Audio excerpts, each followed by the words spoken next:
Hey, everybody out there in podcast land. This is Severen Henderson here again for another episode of Department 3C Presents a Podcast.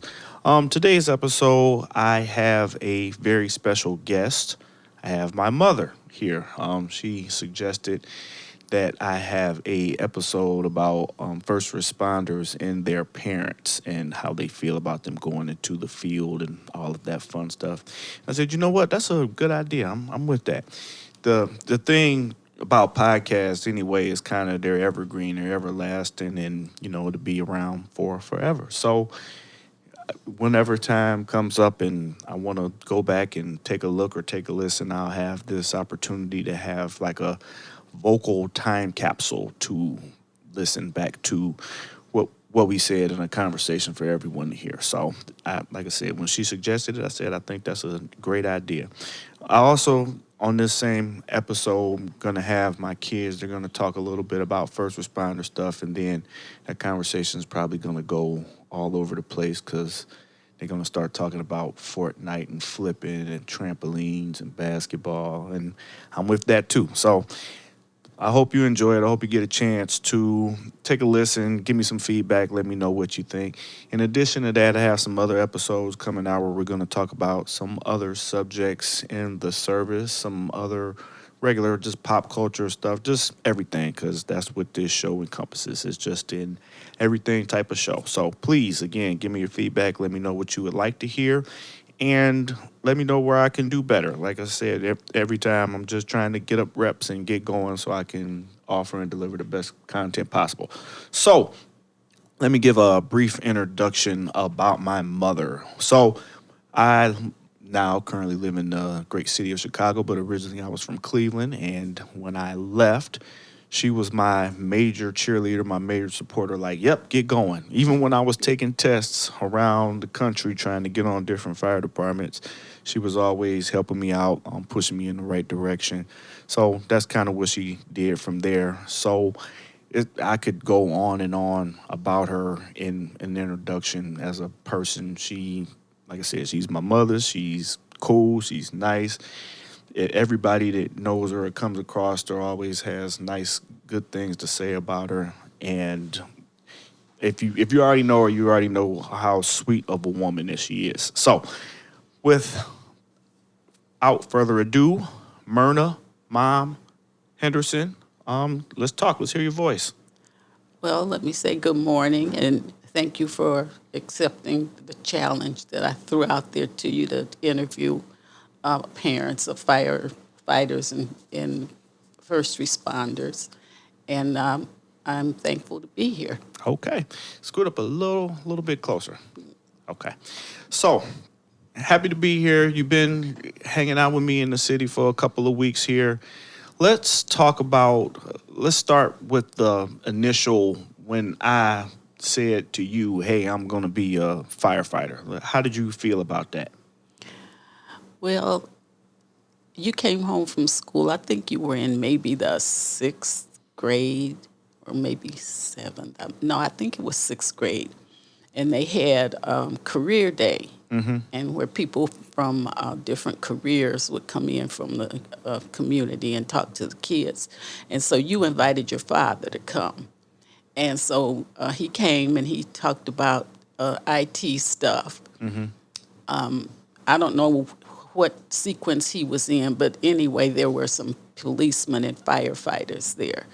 And so the firefighters made the biggest impression on you because they said you can make $37,000 a year. And you came home and you said, I'm going to be a firefighter. They make 37,000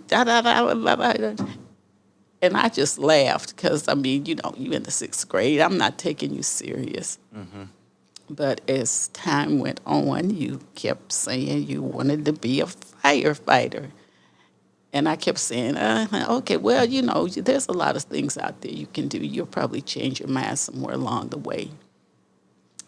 But you didn't. And so you talked about being a firefighter so much that it so happened your grandfather had in-home health care. and his healthcare provider's husband was a fireman. And so your father introduced you to this young man. And by then you were in like maybe the 11th Yeah, I grade. think in 10th or 11th grade. Yeah. And so he came to the house, and you had a friend on the street, and he was talking about being in the fire service. Right. So you invited him, and your father's health caregiver's husband came, and he talked to you too about being firefighters. He didn't mention the $37,000. Well, I gotta fix that part because it wasn't 37. It was $34,331.29. Oh, okay. That was what was on the Cleveland Flyer at the time, and that's what I actually had got a hold to. So, like I said, let me clear up the story and fix it just a little bit. Okay, tweak it. So what originally happened, it was a school that I lived close enough to walk to. That's when we used to walk to school. That's when I went to Moses Cleveland, and the fire engine came, and they let all the kids get on the engine. They put us up there. They took us down, let us sit in the front seat, and they let us yell over the loudspeaker. And so I got on the speaker, I'm like, "Hey, Mom, this is the best thing ever!"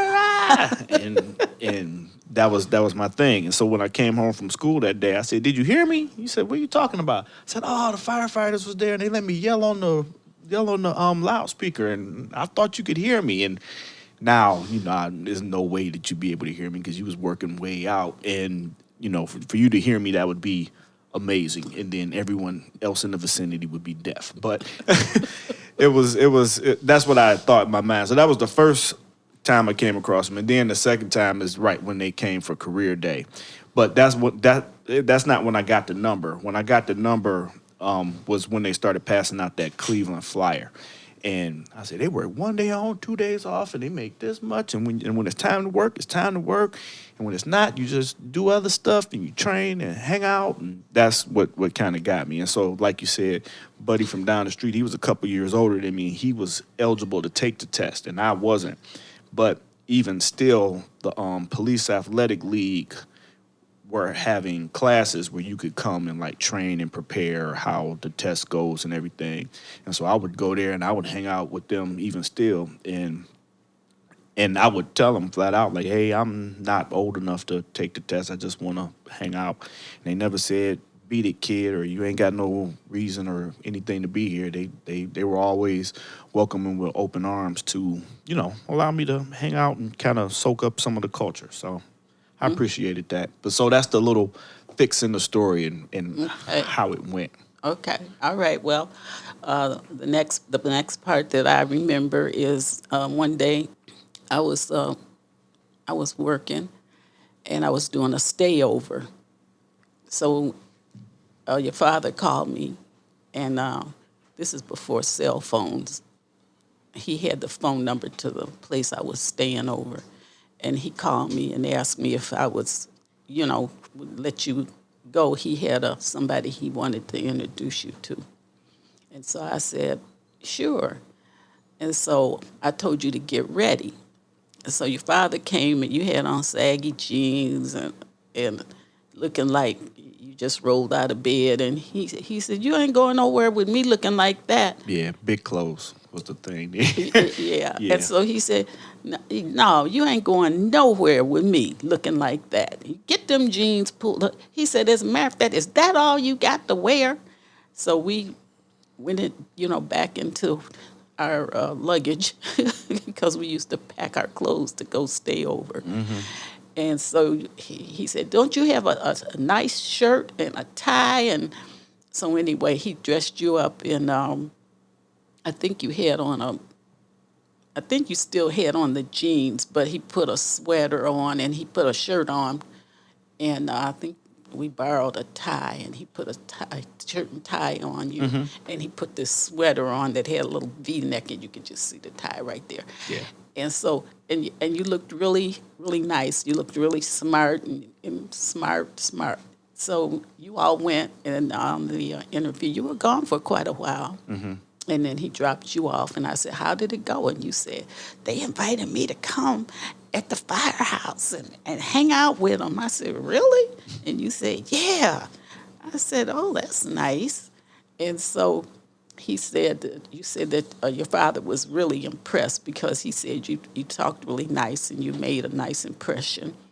And he said that they were impressed with you because you didn't look like Slumdog. you, Okay. you looked really nice the way you were dressed. And so you started mentoring at Highland Hills Fire Department Yep. with the crew that was up there. That's how that happened. And the day you turned 18, they said, we're going to send you to, EMT school. was it EMT? It was EMT school. Okay. Yeah. The day I turned 18, right, is when they said they were going to send me to EMT school. So for like a year, I just volunteered and I went up there on Tuesdays because that was their training day, and we would just do like different training stuff. We would put the engines in pump and pack hose and do walkthroughs and do search drills, learn about SCBA, just everything that kind of goes along with the service. And then I would come home and tell you all about Right. the things. But even before that part, remember when they were trying to send me, well, we was trying to get a car. I talk about this in the book a little bit, how I was going to get a car to go to East Cleveland, to go to Shaw High School because they had that fire program. Right. Yeah, we went over to East Cleveland and we talked to the people over there. And they said, well, you really got to go to Shaw High School, but if you can come, then maybe we can, Work something out. Work something out. And then that didn't work. And then No, that didn't work. That chief referred us to Highland Hills. And like I got another bonus episode with another chief, and he was saying how that chief used to just be the only, they called them in Cleveland, they called them sitters. And he used to go hang out at the firehouse when he was like 5. And he would just hang out at Engine 41. It's over there on 116th and Kinsman. Mm-hmm. And so this is all Cleveland talk, by the way, because if anybody's wondering. But like I always say, this podcast is for the world. Just because I'm in Chicago now, I always gotta talk about home and bring up home. But yes, that's how that whole thing started. And then from Highland Hills, it just went from there. Yeah, and I really didn't get too nervous about you being in the fire service. Your father, he was ecstatic. He just thought you was doing the greatest thing, because nobody in the family line on your side or my side was in fire service. Mm-hmm. And so he was like, this is a first. We got a firefighter. So, it was kind of exciting. Yeah. And you were, I felt you were safe in Highland Hills. And because it was a small community, and I didn't think they would be doing anything really dangerous. I didn't have any misgivings. Then you started spreading out. Started spreading out? What's that mean? You decided that you wanted to do more than just be at Highland Hills. Oh, okay. So getting other jobs. So a number of the firefighters said, oh, yeah, we do. I work for Cleveland, and I work for East Cleveland, and I work for Oakwood Village. And well, that was later on down, but yeah. But yeah, you would hear these guys saying, oh, yeah, on my off days, I'll go here and I go there. And so you started going off, I forget, I think you went to Woodmere. Yeah. Went to Woodmere. Started. That was my next stop. At Woodmere. And then just kind of kept going. Yeah. But in the meantime, they loved you at Woodmere. Yeah, Woodmere. Both of them, Woodmere and Highland, they were both good to me. But what I was gonna say is, like, so when I started going to EMT school, can you talk to me about that? Do you remember any of the experiences when I was going up there and doing that? Were any of the stories I was telling you? I don't remember a lot about the EMT school, because the thing I remember is when you went to be paramedic, because I think Highland Hills, they kind of took care of you for EMT. Yeah, it was. And They paid for they it. paid for you to go to EMT, and I was proud of you and everything. And a friend of mine helped you get certified to be a lifeguard. Yep, I was a And lifeguard so for I a little remember while. that. So I wasn't scared. I was very proud of you. And then you decided that you needed to get bigger and better. Well, paramedic And school, you had to.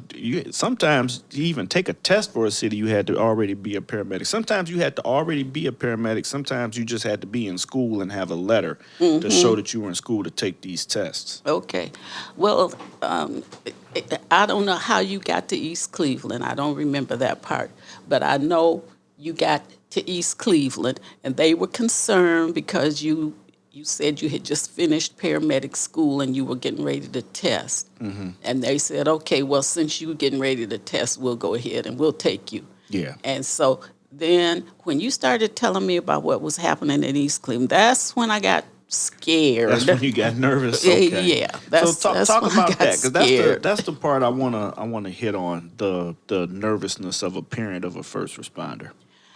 Well, the thing that made me nervous is I knew about East Cleveland because I had lived in East Cleveland for about a year or so, and I knew it was a busy place. By this time, I think I was working with two ladies because I had stopped my house sitting stuff and I had gotten a job working for the Cuyahoga County.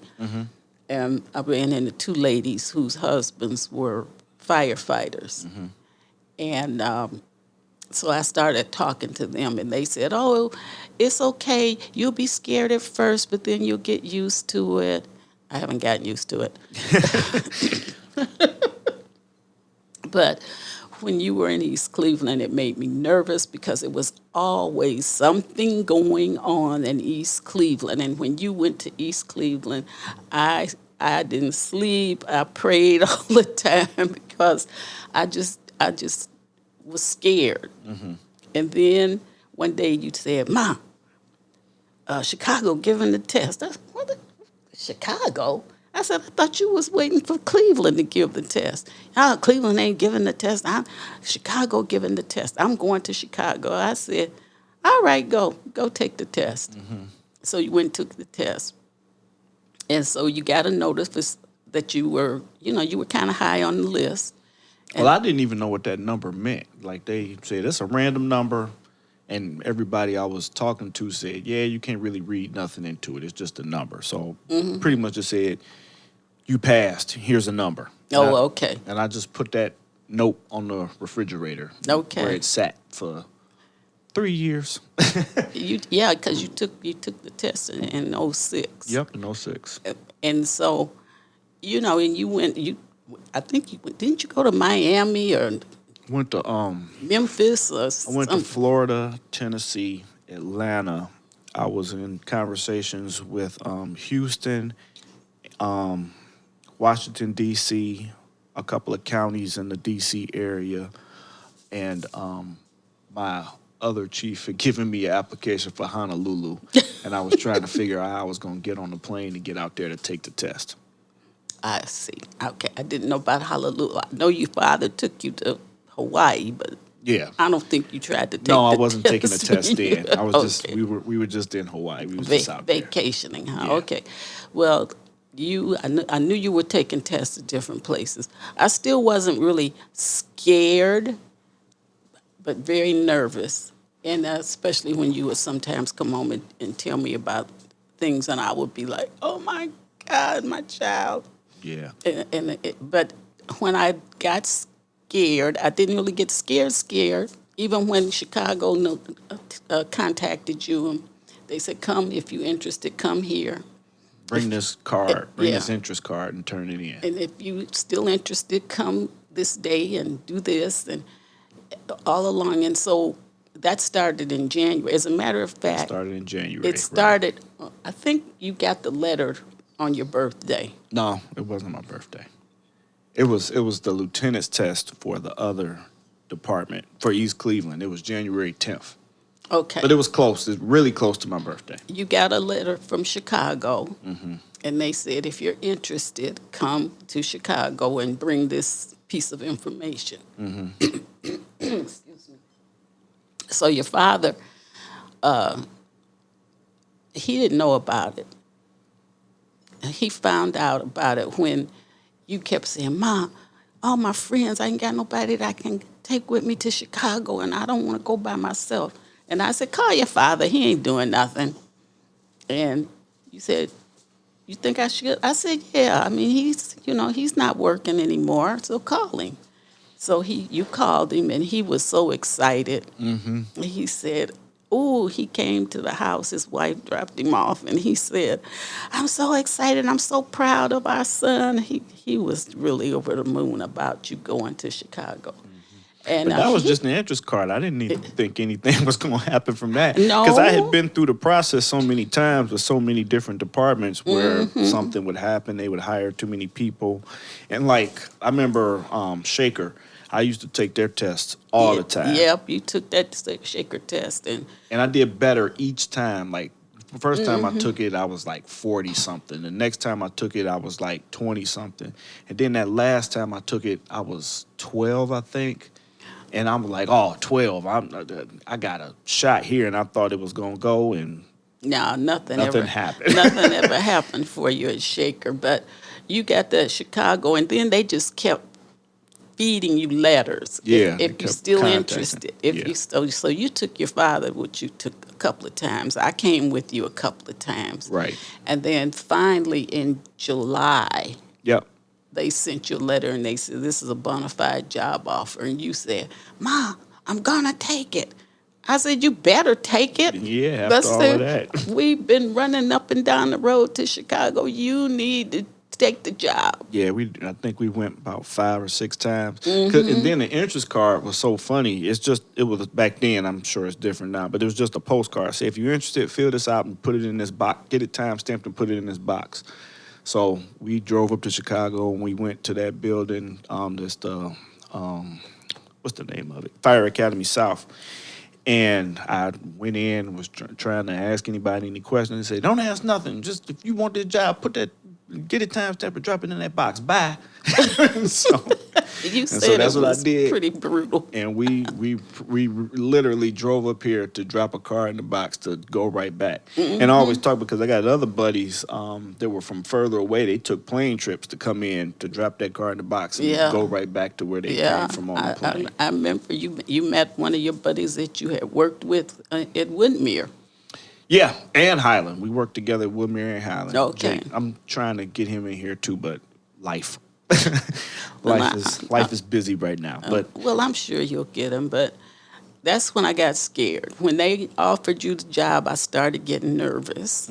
And when you actually had to be here, they sent you a letter and said, if you, be here this time, this date. I think it was August 11th.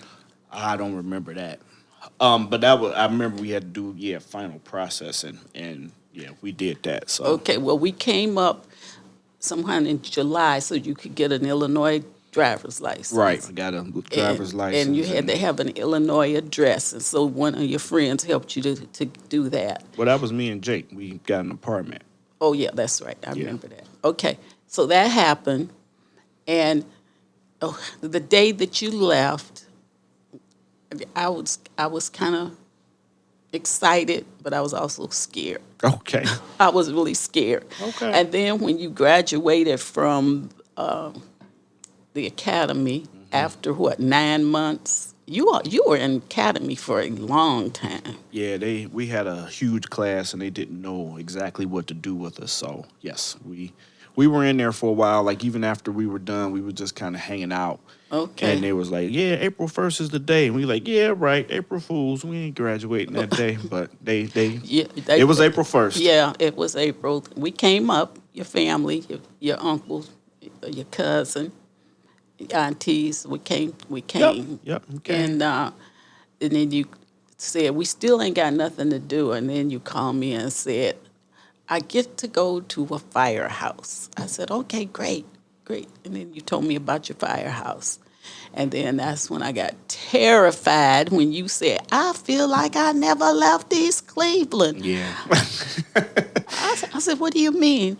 Every time the whistle or the siren goes off, we gotta go. Yeah. Almost everybody at the house is on the truck going to whatever.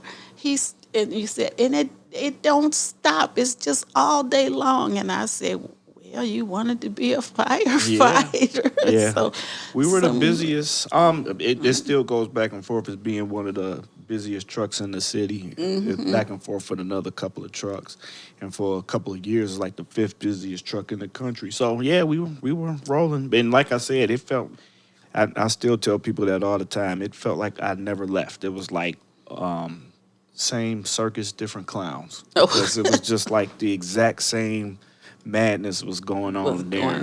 But that's not a bad thing. It's just how it was, and that's what I wanted. I was happy. It was just weird to think I was in a whole nother city and doing the same thing. It was the exact same stuff. Okay. Well, let me backpedal a little bit. Okay. I remember when you were little, you were always dressing up like a superhero. And my cousin, she said, he's going to do something big because he's got this, he's always dressing up like a superhero and saving somebody. She said he's gonna be doing something that's got to be with somebody saving somebody. And so when some of my family members found out about that, they said, oh, yeah, how else can you be a superhero? Be a firefighter. Yeah. And so when you said, oh, the people are so happy to see us when we come, they don't like the police coming, but they like it when the firemen show up. They cheer and say rah-rah, and they throw us kisses and stuff. I said, really? Yeah, it was fun. So that's the part.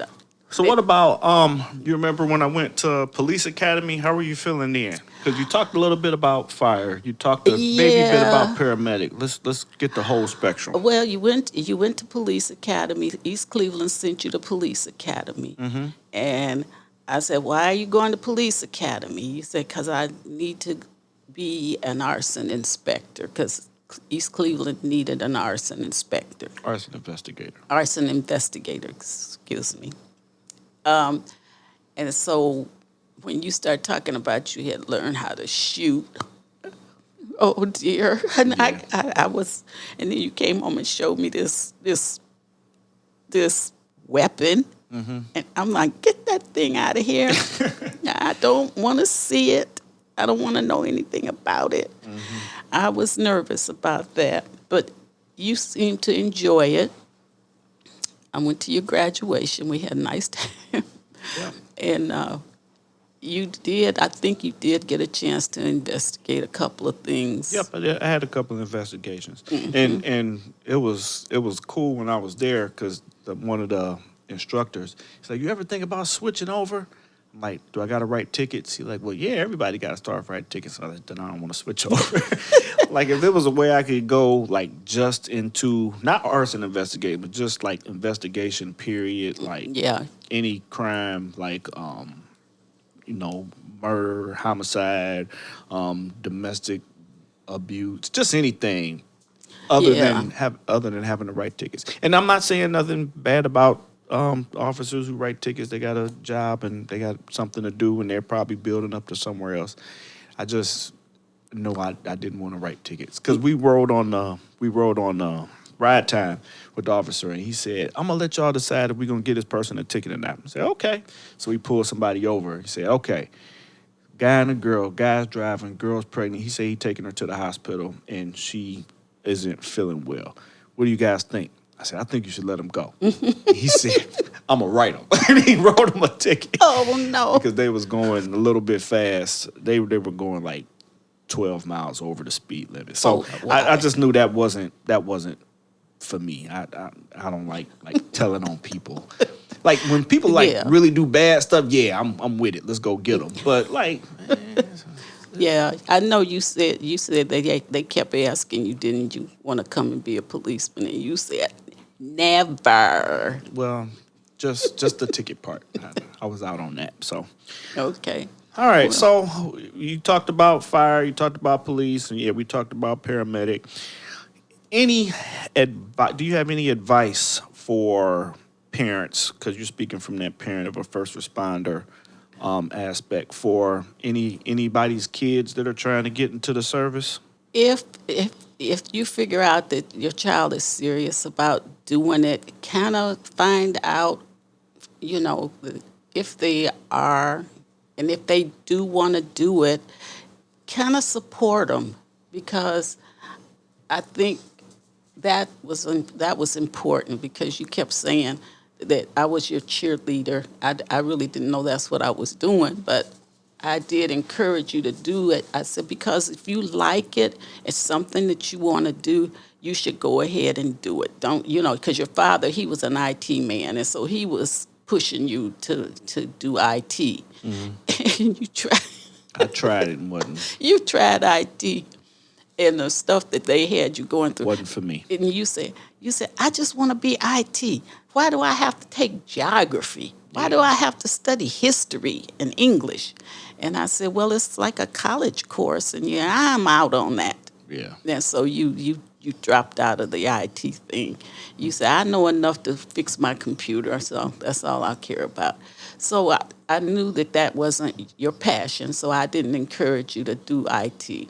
So, but when I realized that the service of firing and EMT and paramedic, that was your passion. You were passionate about that.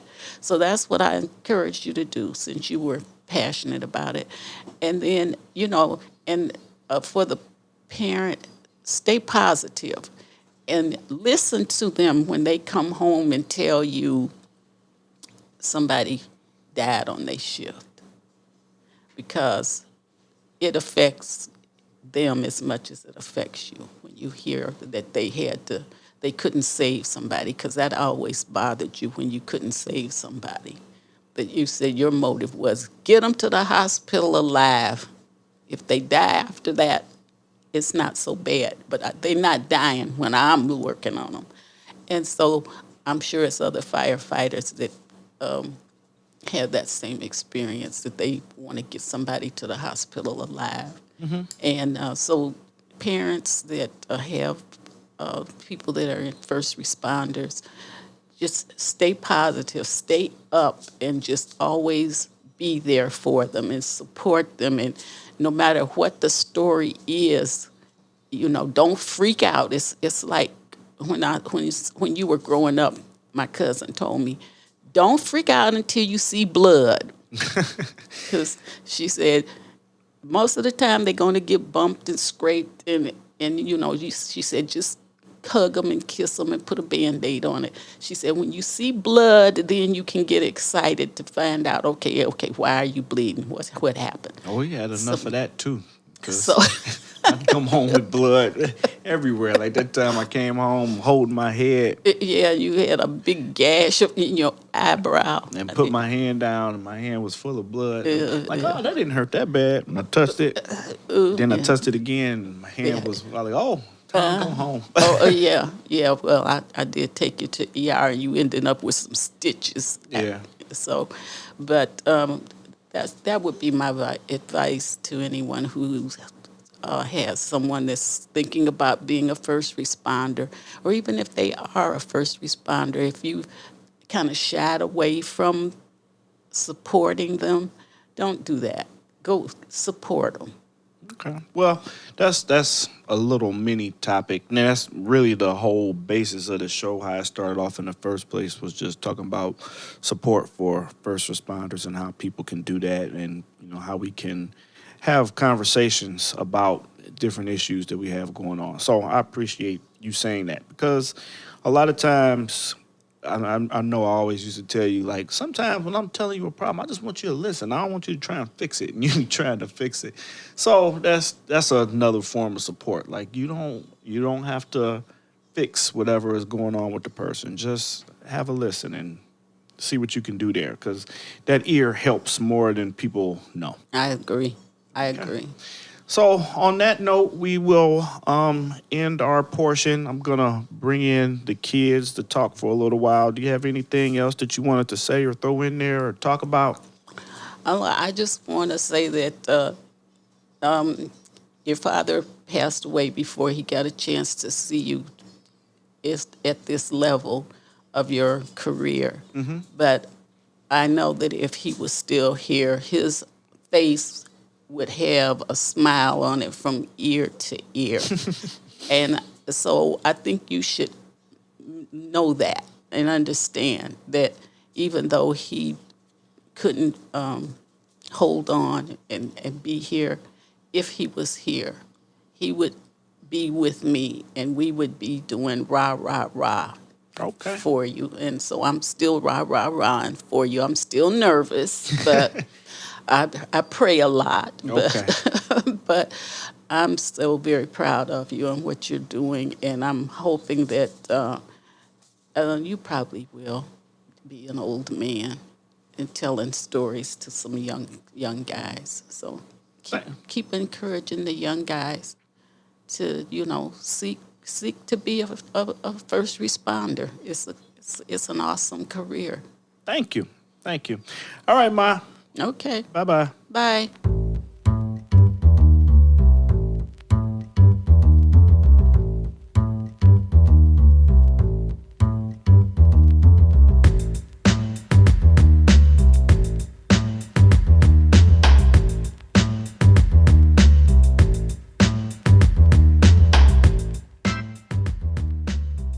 Okay, so we had a little pause, little party break.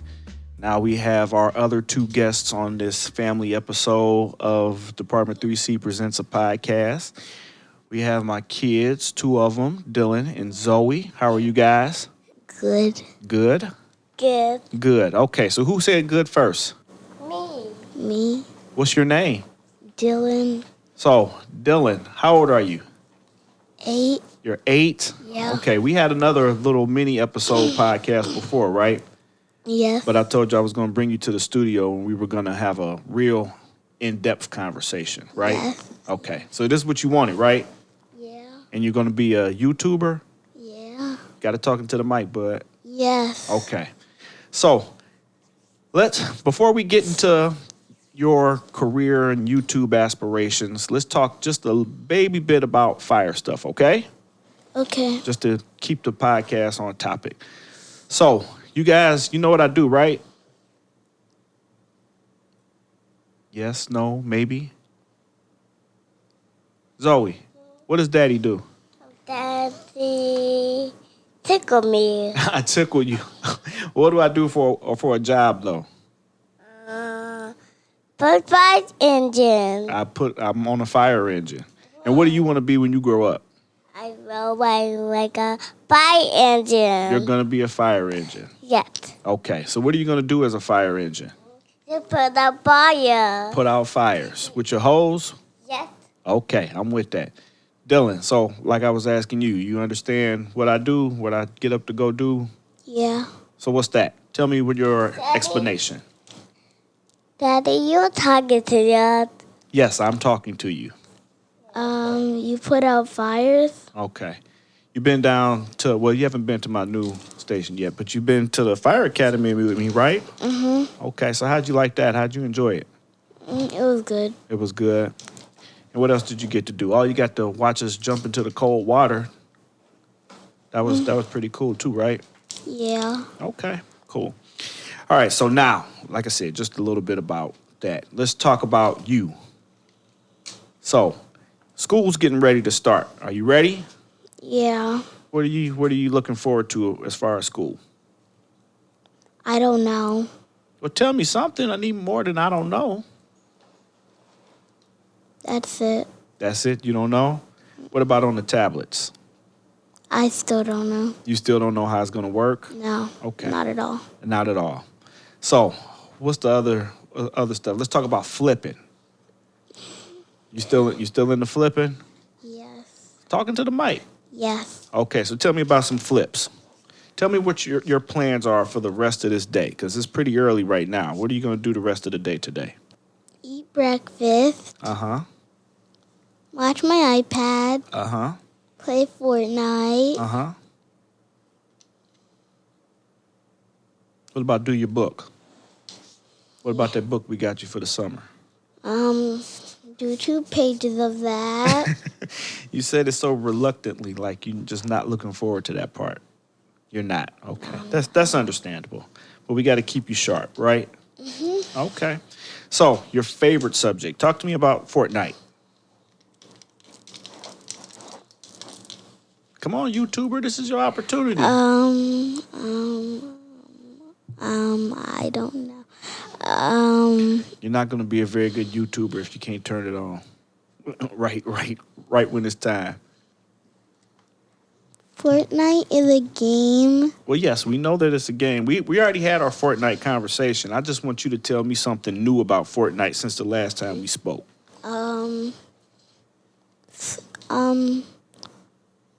Avengers. So what about Avengers? Tell me about it. Avengers are now in Fortnite. Okay. What did you have to do to earn that, to get that? Get the battle pass. But no, weren't you playing the beta? Yeah. And so what'd you do with that? I completed all the challenges, and I completed the whole beta. Okay. And then what'd you earn as a reward? This Hulk smash pickaxe. Okay. So you've been using that? Yes. How many skins do you have? 53. 53. And you were asking me for another skin yesterday, right? Yeah. Does anybody think you should get another skin? I don't know. I didn't ask anybody except you. I know. That's what I'm saying. I'm asking podcast land, do they think you need another skin? I don't know. Is 53 a lot or is that a little? How many do people usually have?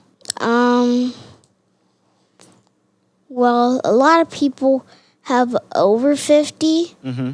But some people have like 40 or something. They have like 40. So 40 is about the average, you think? Yeah, but second's like over like 52. Okay. So second is over 52. So you just won over that. Yes. 53. Yes, ma'am. Go ahead and talk.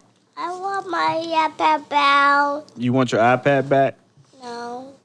I want about YouTube. Oh, you want to talk about YouTube? Yeah. Okay, well, let's talk about YouTube. What do you want to talk about YouTube? I talk about YouTube. John and Roma. Oh, Jenna and Roma. Those are your favorite people. You like watching them a lot, right? Yeah. And you always say, what's she talking to the mic, babe?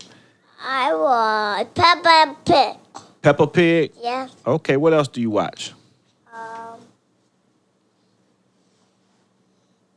Talking to the mic, baby. Another one. What's the other one? Another one is the Play Peppa. Okay. Zoe, how old are you? 3. You're 3. Talking to the mic. Talking to the mic. Okay. How old are you? 3. 3. Okay. You showed me your fingers. You was counting on them. 1, 2, 3, right? Yeah. Okay. So, Peppa Pig, Jenna and Roma. What else do you watch on YouTube? What's your favorite YouTube song? My favorite song. Yeah, what is it? It's a coin. The Unicorn? Yeah. Can you sing it for me? Yeah. Let me hear it. Sing it to the mic. No, I need to hear it. I need a toe. Oh, you need to hear it to go. Okay. Hey, children need a toe, need a toe. Uh-huh. Hey, children need a toe, the eye, the ear, the mouth, the mouth. Hey, children need a toe. Oh, there you go. Yay. Okay. It's Dylan's turn. Yeah. I don't know if we can get Dylan to sing a song. Dylan still is trying to wake up. Can you sing a song? Do you know a song? No. No? No. What about TikTok? That's the other thing you're trying to get your followers up on. So give us your TikTok name. I don't really want to. Oh, you're not doing that anymore? Uh-uh. Oh, okay. I didn't know you was out on that. I'm taking a 2-week break. You're taking a 2-week break? Well, explain that. Why are you taking a 2-week break? Because I haven't gained a follower in like a month. So because you haven't gained a follower, you're taking a break? Yes. You're reassessing your strategy on how to gain followers? Yes. I'm with that. That's a great plan. That's outstanding. Okay, well, we're going to get out of here. I just wanted to give you guys an opportunity to listen and hear and see what's going on. Like I said, Dylan, so you can get your YouTube and life together. Daddy, talk to me? Yeah. Okay, what do you want me to say to you? I want to say Baby Shark. Baby Shark? Mm-hmm. All right. I want to sing Baby Shark. Okay, sing Baby Shark, and that'll be the end of the episode.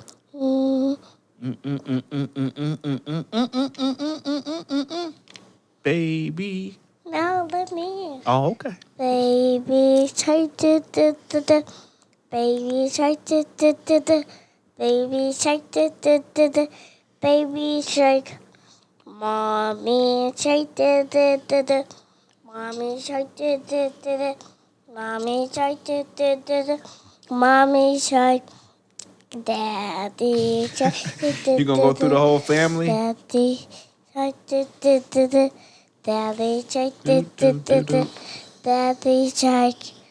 Grandma Shark. If you go through the whole thing, I might owe them a royalty. So I don't know if we are allowed to do that. Grandma Shark, da-da-da-da.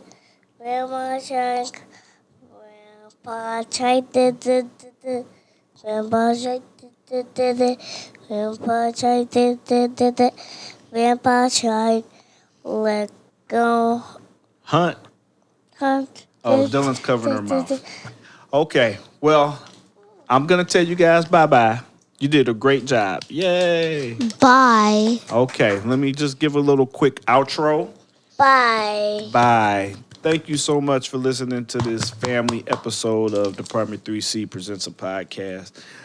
If you'd like to reach out to us, all social media platforms, Department 3C, or you can email us at department3c@gmail.com. If you'd like to follow me personally, my Instagram is IamSevy, and that's where you can find me anywhere else. Again, thanks for listening. Talk to you next time. Bye.